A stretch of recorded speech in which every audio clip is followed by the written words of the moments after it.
Our MC19 is starting to look like a real motorbike again. In this video we're going to remove the back wheel. There's a number of jobs that we're going to perform on the back wheel.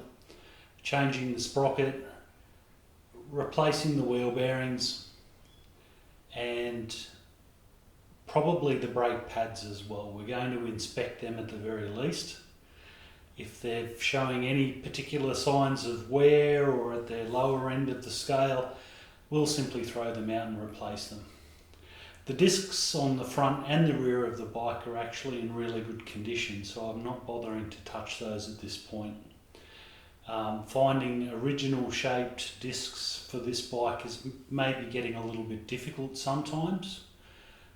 So trying to keep in the original frame of the bike, in the original sort of appearance, yeah, we'll leave the discs as they are unless they get particularly scored, and then we'll look at machining them rather than replacing them. Now we're going to start by getting the stand back under the bike.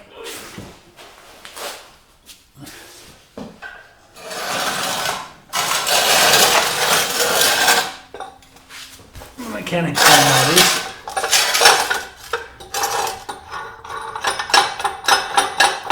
Oh, so that's not as far as I would have liked. It should be far enough.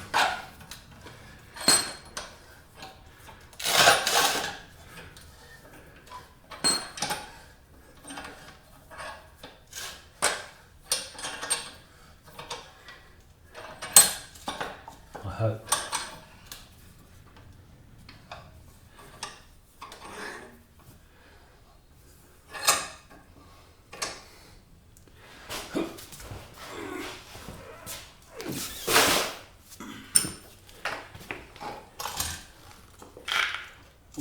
Possibly too far.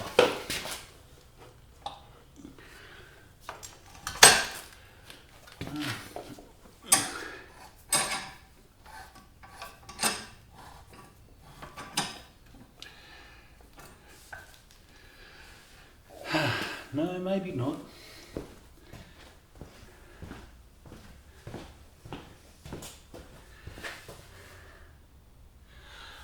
Yeah.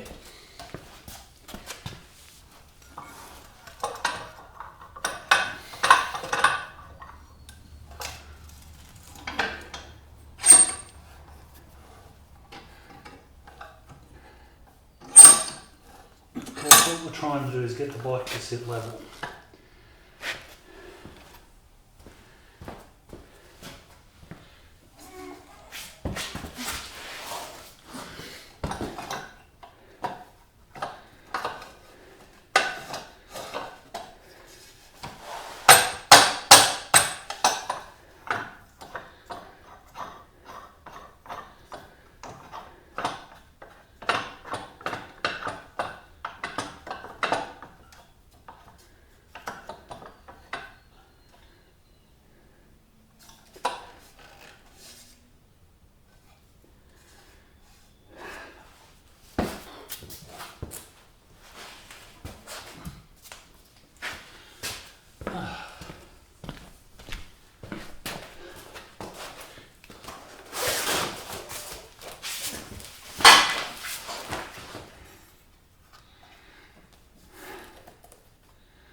Better.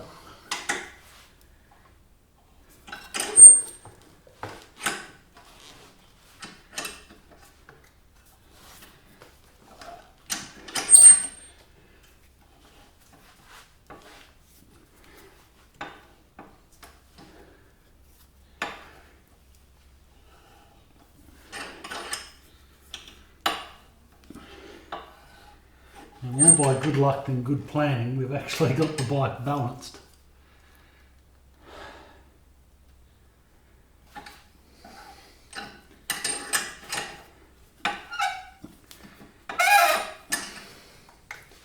that's okay.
Right, a little stability testing.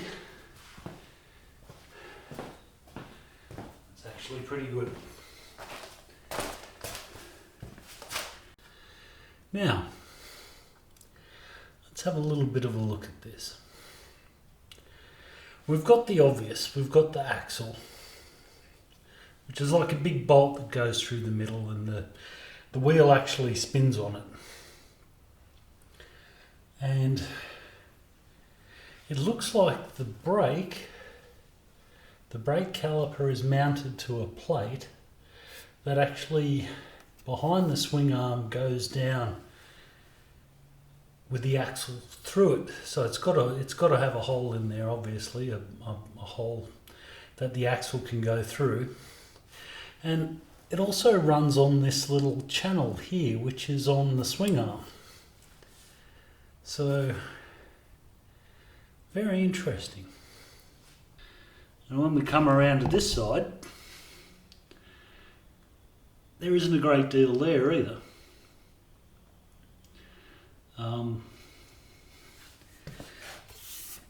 We do have a chain guard.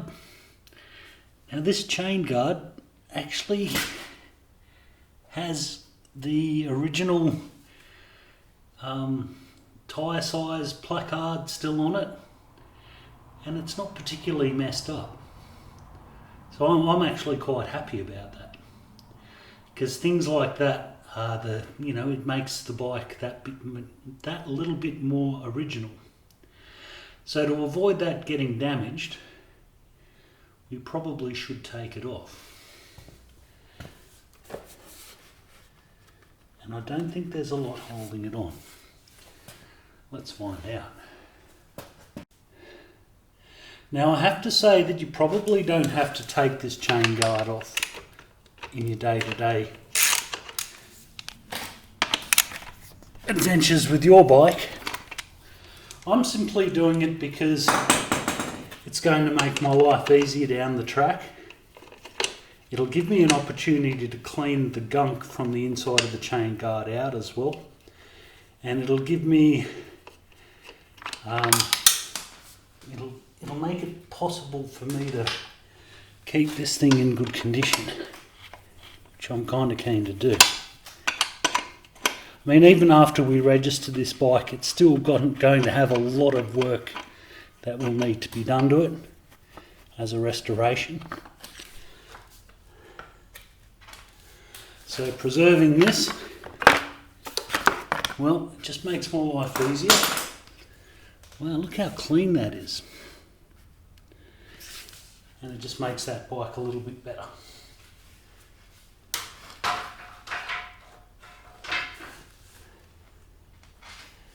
Now, like everything else, when we take it off, wherever we can, we screw the bolts or the nuts back into where they came off, just to make it a little bit easier. And I'll just repeat, you probably won't need to take your chain guard off. I've just elected to do it myself.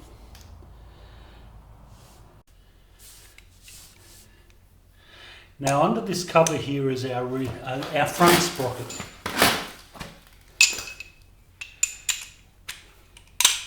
And as changing the chain and sprockets is on my agenda, this one will definitely have to come off.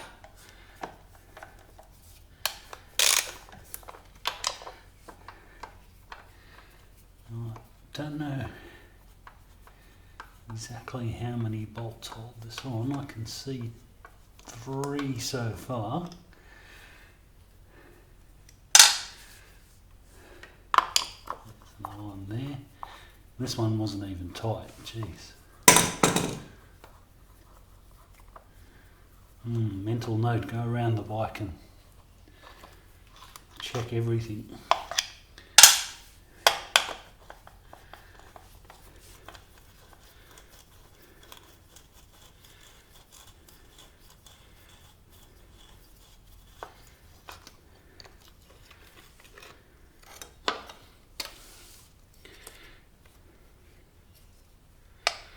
Right, and there's our front sprocket.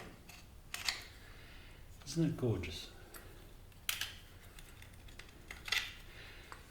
Now I did pressure wash this bike when I first got it, but I didn't believe that I was that thorough. It seemed to be very clean. Okay, now there's a reason why I'm taking the sprocket off at this point. We can see that the chain's a little sad. It's rusty. There's sections of rust on it. Chains can be quite dangerous if they're defective, especially if links start to seize and stuff like that. Now, that's a 14mm in case I haven't already mentioned. If I go to take this off, I seem to be running into some problems. So we'll put it in a gear. I still seem to be running into problems. I'm spinning the motor over. Oh. That's not cool. So it's spinning the motor over and turning the back wheel.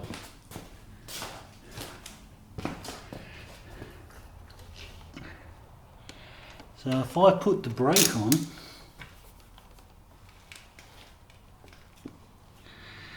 whew,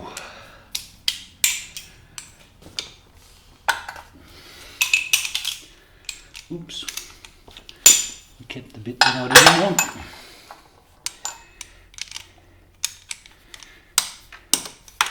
Now I've shortened that specifically because the risk of injury is high. This thing is really tight.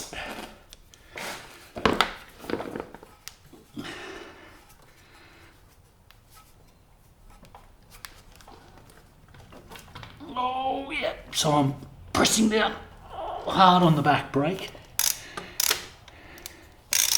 Now that moved, but it seemed to get tighter.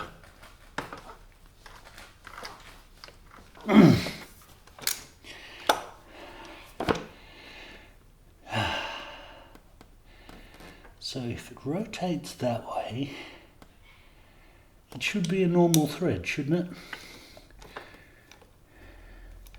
I think so.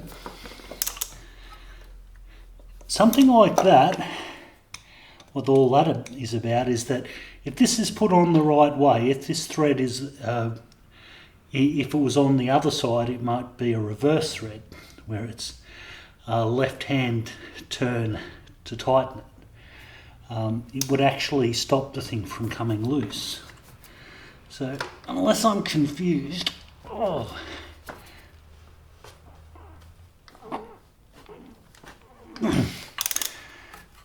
this should be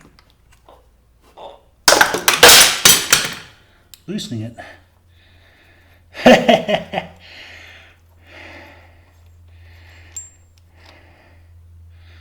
So there you go. And folks, I have to remind you, everything here is uncut and done as often as possible in one take. What you saw there was not a put on, but that is a normal thread. And I'll tell you what, it was darn hard. But that is our sprocket. Can be taken off. So to summarise what I've done, I've basically used the engine, the gears and the back wheel and its brake to try and hold that firmly enough so that I can actually crack it with my ratchet and take it off. And you can see that that took a lot of effort. So this is why we have to use these little tricks at times. And that's basically ready to come off. And that's good, because that's exactly what we want it to do. Right, let's actually take the wheel off now that we've enjoyed those shenanigans. It's a 24mm on this side. If it rotates, the other side is a 17. Now what we're going to do here basically is just loosen the nut off the axle, take it right off, and then we're going to push the whole axle through. And what should happen is that the wheel should then become loose and fall out, and also that this disc brake, even though it'll remain in its channel there until we take it out, it should allow the wheel to pass it. It's a bit tricky because the brake pads are actually pushing against the disc, so it complicates things, creates drag. Okay.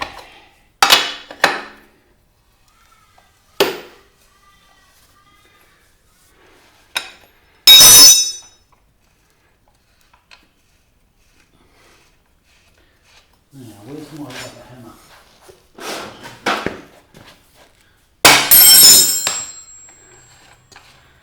That's just in case it was stiff.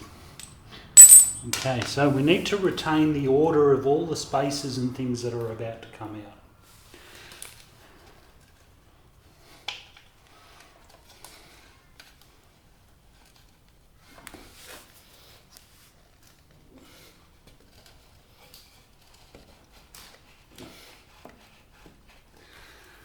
Okay,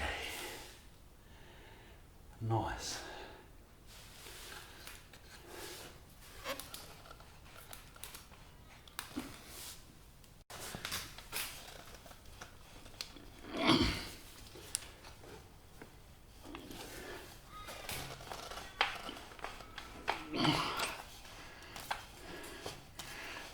If you want to, if you've got something thin, you can actually carefully tap this out.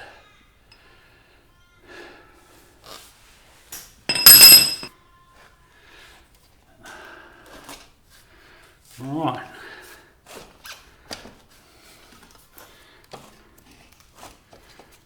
Okay, so as predicted,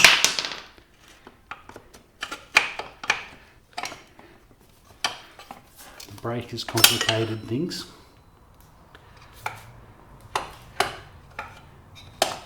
Not too badly though. So a spacer fell out, that happens.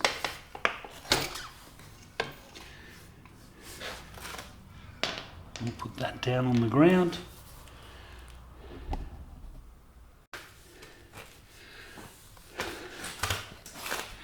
Now what I've done there, by the way, subconsciously, I've pushed the wheel forward, which would automatically take tension off the chain. And that means that I can simply roll the wheel backwards.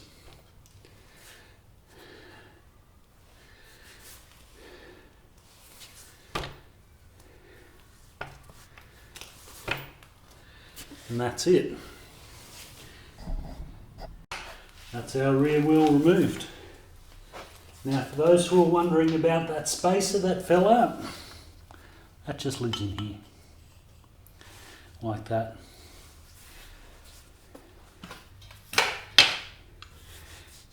And that is where your axle goes through. So it would actually, that face there would match up with the spacer. And there we have it. That's our rear wheel removed.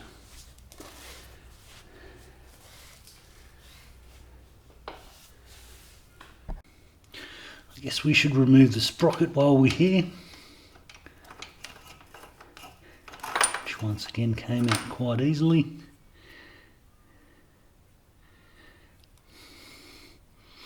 Apart from the corrosion, they're not all that worn.